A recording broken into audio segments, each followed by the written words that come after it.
Today, we are incredibly honored to welcome a very special guest onto the podcast, Clay Martin. Mr. Martin serves as the Director of Athletics for Jenks Public Schools, where he has played an important role in supporting and developing student athletes across our district.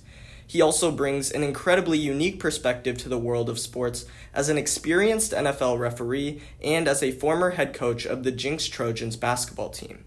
With experience on the court, on the sidelines, and at the highest levels of competitive athletics, Mr. Martin has seen firsthand both the incredible opportunities that sports can provide and the responsibilities that come with protecting the athletes who participate in them. In today's episode, we're taking a closer look at an issue that affects athletes at every level: the intersection of athletic performance, brain health, and mental well-being. We'll also hear about Mr. Martin's experiences in athletics, the lessons he has learned throughout his career, and the advice he has for the next generation of student athletes. So without further adu, let's dive right into the first question. Mr. Martin, I'd like to start by looking at the bigger picture. You've spent a significant amount of time around athletes, both as an athletic director and through your experiences in sports. So from your perspective, how do you believe that schools can create a culture where athlete health is valued just as much as athletic performance?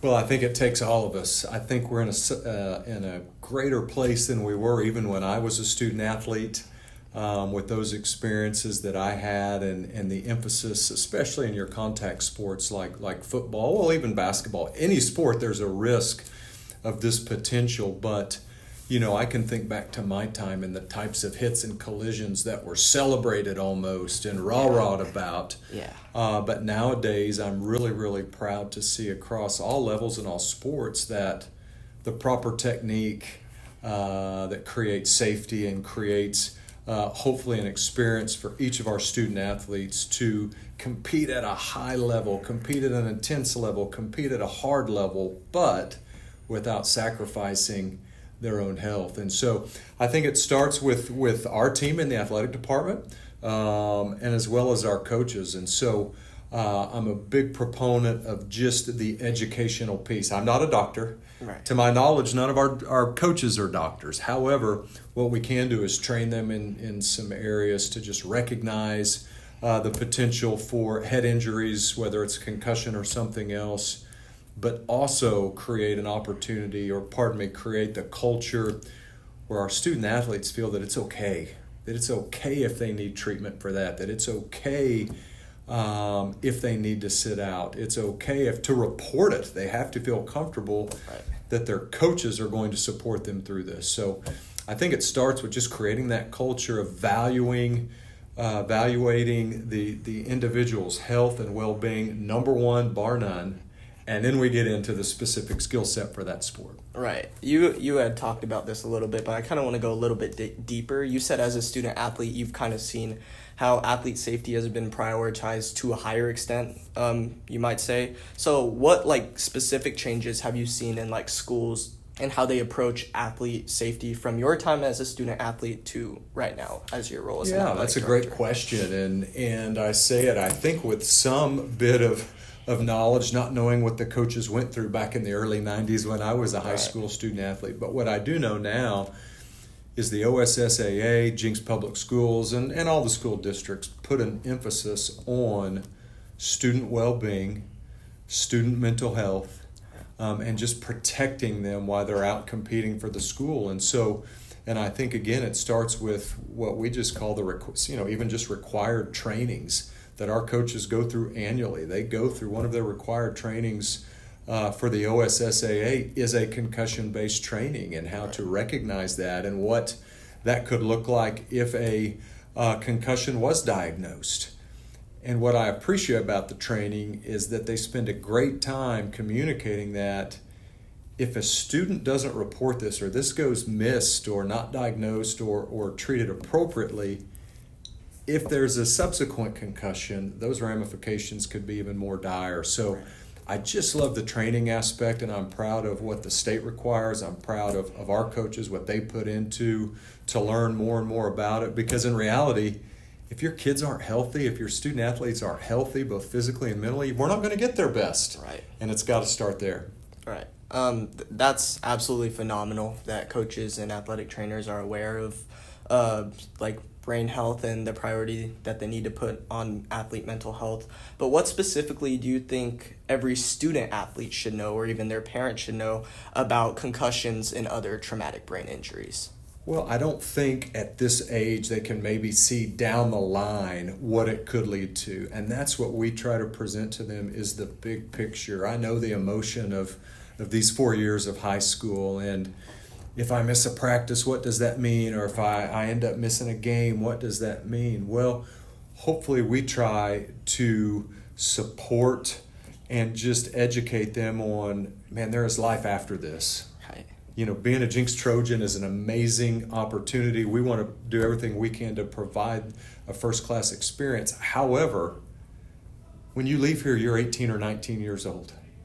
What are the next 60 to 70 years going to look like for you with your ability to function in a marriage or as a parent or in your job if you are not healthy, both mentally and also with your brain health? And so we often, my wife and I would joke with especially our son, hey, dude, like your brain is not fully formed till your mid-20s, man. Right.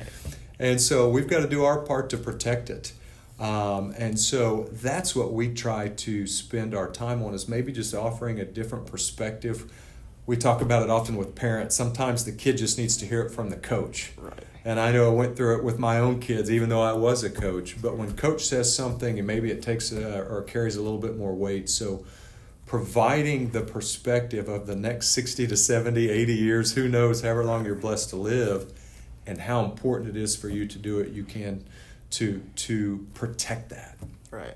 I really like how you talk about the idea of pressure that kind of is among the athletes and trying to return to their field and give their best at all times. And I really think that that idea of pressure connects well with another part of athlete health that we've already kind of been touching on, but mental health. Mm-hmm. We often separate physical injuries from mental well-being, but I mean, I'm sure we can believe that they can be incredibly connected, especially in athletics. So from what you've seen in your experience, how do you believe that mental health and physical health are connected in sports? Oh, I think they're intertwined. They're connected. They are. I have learned over my career, and I probably wouldn't have said this 25 years ago, but the mental health of the student, I think, is the mitochondria, the powerhouse of this young person's experience. And if they are not in a good place mentally, behaviorally, whatnot, what other decisions can that lead to? Does it lead to not being locked in and a risk of injury in the weight room because they're not in a good place mentally? Does it lead to poor technique on the field because they're just not in a place where they need to be at their best? And so we've got to start with that. Right. They're going through, high school kiddos are going through so much nowadays with academic pressures, athletic pressures, social media. I mean, we could go on and on about the types of pressures that our young people are having to deal with and manage. And so it's important for us as an athletic department and as our athletic training team. Mike Catterson and his group just do a phenomenal job of recognizing that. In our back-to-school coaches meeting just a few weeks ago, we had two of our very own mental health professionals come and address our coaches on this very topic, and That's just great. How to recognize, and again, not diagnose. We can't diagnose, but we can recognize, we can communicate, and most importantly, we can listen. We can just listen and have our student athletes feel safe to be able to share those things. And then making our student athletes feel safe and understand that they're just cared. I think when we listen and ask these questions, our student athletes see that there is a care and almost a love for them beyond the field, just as them as human beings. And I think it's got to start with that. Right. I love how you talk about, kind of priding yourself on being an athlete, but also kind of setting those boundaries and like knowing when there's like too much or whether to stop. So how would you specifically, as your role, encourage athletes to ask for help when they need it and kind of create this space where it's kind of safe to say like, hey, I'm not okay, I can't go further? Because I know that determination that athletes possess, especially wanting to help out their team. Sure. Well, I think that's good, or a great question, because again, the pressure to not just compete, but almost to win, win at all cost is sometimes we just can be guilty of taking that approach. But I think it goes back to the word connection. Right. Are the student athletes is there a connection between our student athletes and not every coach? We all know that relationships are different, but is there one adult figure on that staff that a student athlete is comfortable with saying, I don't know what's going on, I don't know how to approach it, but something's up with me? And it goes back to what I said earlier. Do our coaches just feel comfortable having a conversation? And again, you can have a conversation just by listening. And that's what I think we want to be really, really good at, is just being able to listen and say, you know what, thank you for having the courage to tell me. It needs to be rewarded. Not everybody's comfortable with showing a spirit or attitude of vulnerability. It's maybe especially more on the male side because of the machismo and whatnot. Right.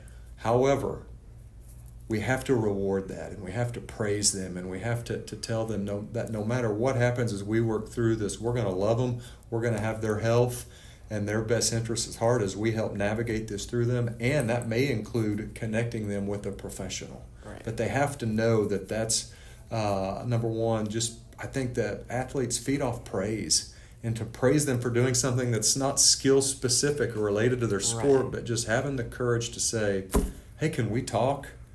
And it goes from there. Yeah. No, that's absolutely wonderful what you said. We appreciate those words of wisdom here on the podcast. And I know you had talked specifically about like having kind of like a multitude of challenges that athletes face, whether that be athletic pressures, academic pressures. Could you really like expand on those and like how like they kind of affect athletes to different levels, like kind of like what those challenges are? Sure. I think everybody's journey is unique to that individual, right? You've got athletes who are filled with AP courses and other high-level courses. You have athletes that struggle to maybe write papers, and we've all got different strengths and weaknesses. None are better or worse than the other, but we also know the desire, I think, to be at our best. I really don't believe people, whether it's in scholastics or activities or sports, say, you know what, I just want to be average. Maybe.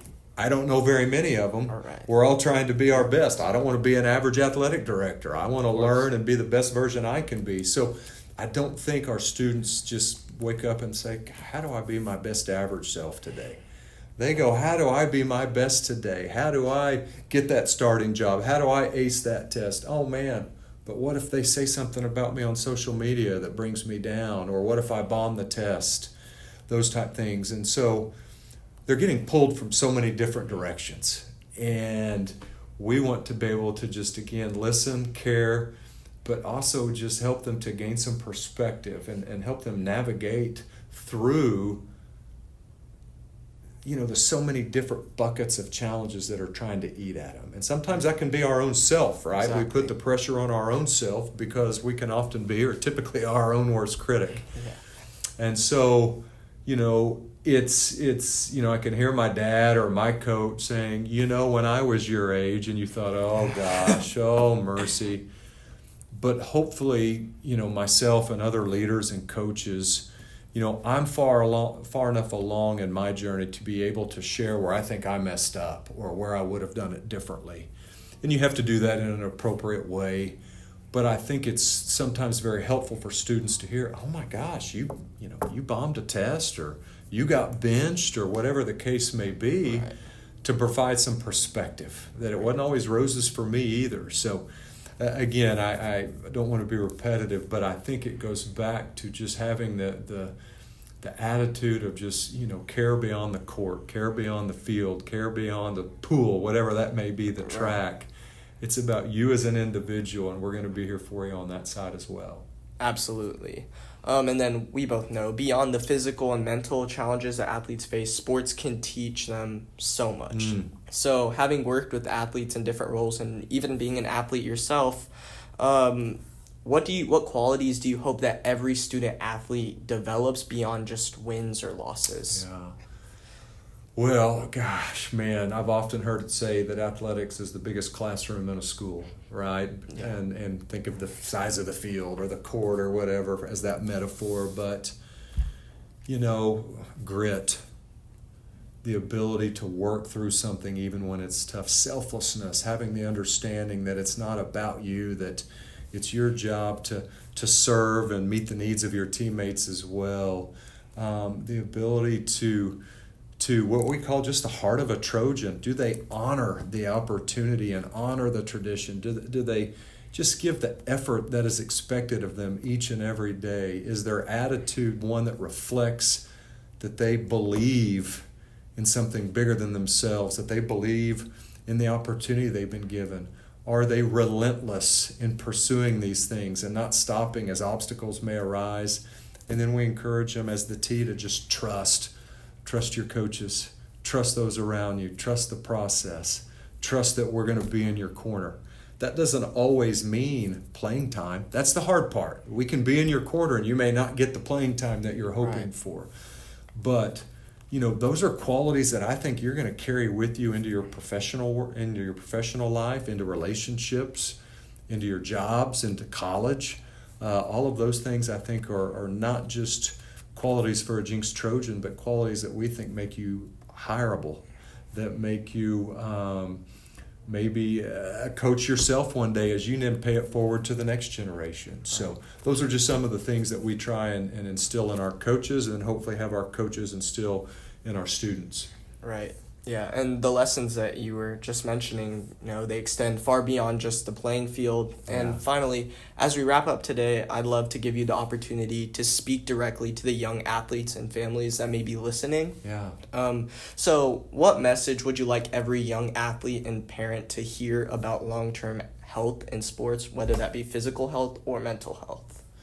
I would just praise them and tell them there's nothing wrong for wanting to be great and wanting to set records and wanting to start and wanting to be all-state and wanting to win a state championship and, wanting to do all of these things that are associated with athletic performance. There's nothing wrong with that, in my opinion. What I want them to hear, though, is let's try and gain some perspective on you're not going to be able to achieve those things, in my opinion, unless you are mentally in the place where you need to be, unless you're in a place that you can handle all the ups and downs of a season. You can handle all the ups and downs of a practice or a game or relationships.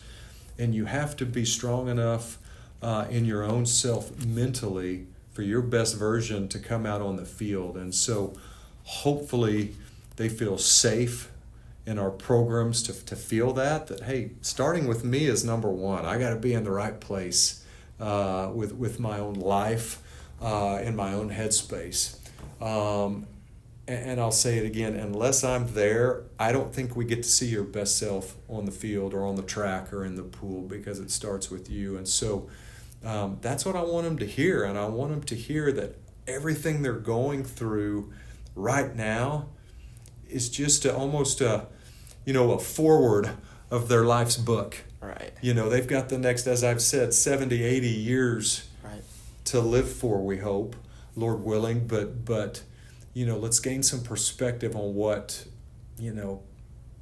trying to not handle injuries, especially to the head, could do for them long term. And we want them to know that God, there's so much life after high school athletics. Right. Mr. Martin, I think that's a wonderful place to end, and really powerful at that.